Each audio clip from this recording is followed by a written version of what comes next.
थोड़ा सा भड़कीला मिजाज होता है नॉर्थ इंडियंस में, और साउथ इंडियंस में थोड़ा संजीदा मिजाज होता है, चाहे वो हिंदू बरादरान वतन हो या मुसलमान हो, कोई भी हो, साउथ इंडियंस में ऐसा होता है।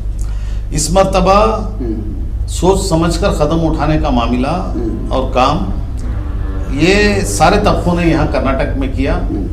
वो उसकी वजूहत ये है कि जिस अंदाज से ये नफरत और जहर फैलाने का काम ये बजरंग दल और कई आरएसएस की तंजीमों ने किया, वो बिल्कुल अवाम में नापसंदीदा रहा। सिर्फ मुसलमान नहीं, मुसलमान तो उसके निशाना बने, लेकिन गैर मुस्लिम बरादरान वतन भी उसको पसंद नहीं किए और संजीदगी से काम किया। कोई प्लानिंग से ज्यादा हर शख्स अपनी जगह सोचने लगा कि ये काम गलत हो रहा है, इन्हें फिर अगर मौका मिल गया तो ये और ज़्यादा यहाँ भड़कीले बयानात देंगे और नुकसानात पहुँचाने का काम करेंगे, और यहाँ की तरक्की भी बहुत मुतासिर हुई।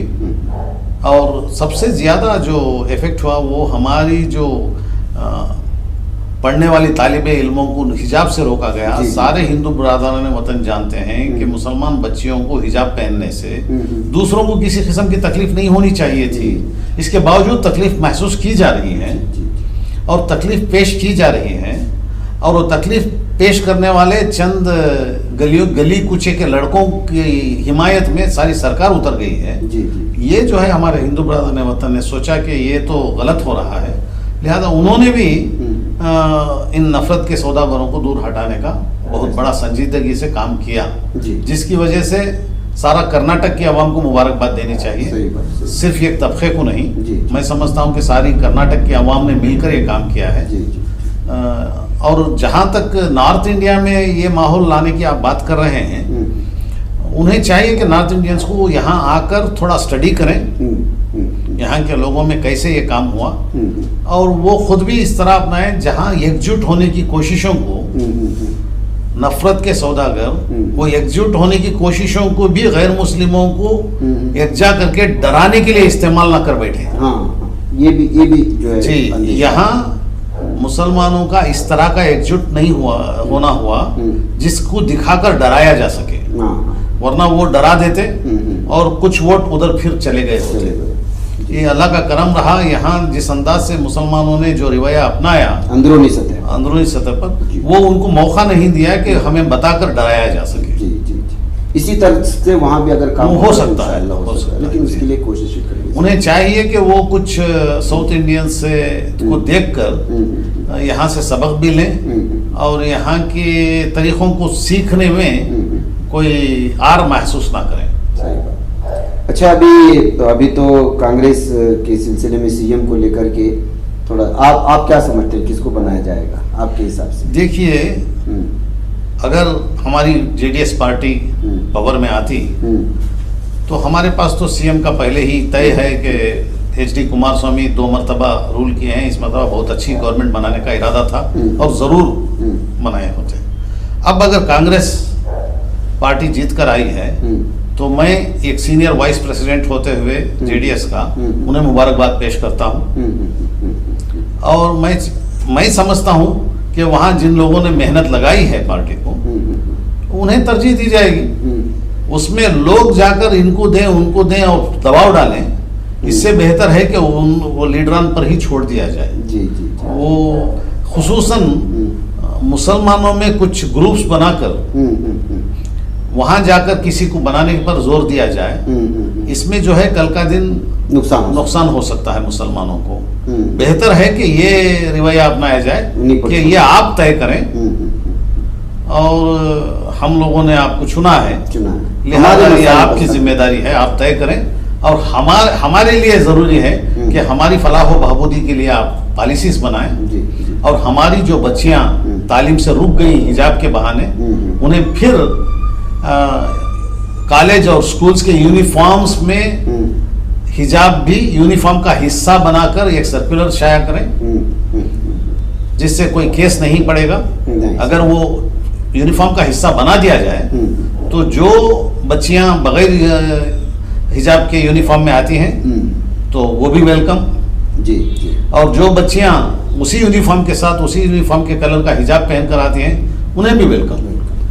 ये बेहतर रहेगा। और ये एक करना है। दूसरा, हलाल का नाम लेकर मुसलमान गोश्त के व्यापारियों को बहुत नुकसान पहुंचाया गया, बहुत सताया गया, और इसके लिए बराबर की हिफाजत का इंतजाम किया जाए हुकूमत की जानिब से। और जहाँ बकरीद भी आ रही है, बकरीद भी आ रही है, वहाँ जानवरों को पकड़कर खामखा इनकी टोलियां बनाकर परेशान किया जाता है। इसके लिए पुलिस को बराबर के इंस्ट्रक्शंस दिया जाए ताकि मुसलमान भी अपनी ईद आराम से गुजारें। जिस तरह दूसरों की ईद में किसी किस्म का खलल कोई नहीं डाला जाता किसी की जानिब से, इसी तरह मुसलमानों की ईद में भी शामिल होकर वो भी खुशियां मनाएं। इस खलल डालने वालों को बराबर का उन पर कानूनी कार्रवाई की जाए।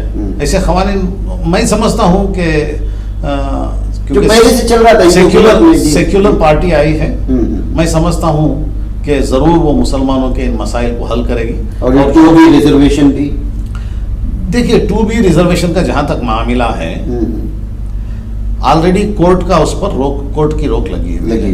अब कोर्ट में पेश होना है जी हुकूमत की जानिब से। अब हुकूमत वो नहीं रही जो मुसलमानों का रिजर्वेशन खत्म करना चाहती है। अब हुकूमत वो आ रही है जो रिजर्वेशन की तरफ बात कर रही थी मुसलमानों के।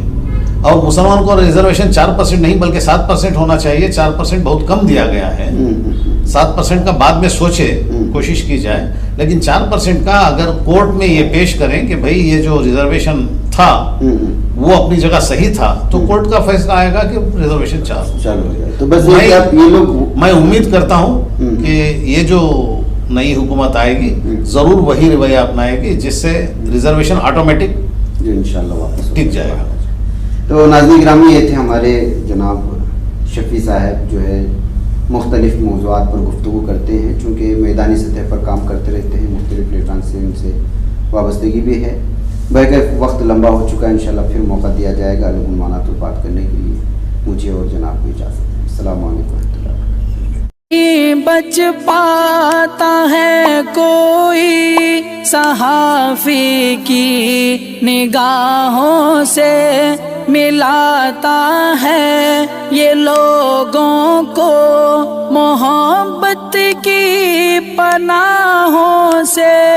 करम और दर्द मंदी का है एक संसार सीधी बात। अज़ीमत जुर्अतो हिम्मत का है इज़हार सीधी बात। अज़ीमत जुर्अतो हिम्मत का है इज़हार सीधी बात। ये चैनल हक निगर बनकर कुचल देता है फितनों को।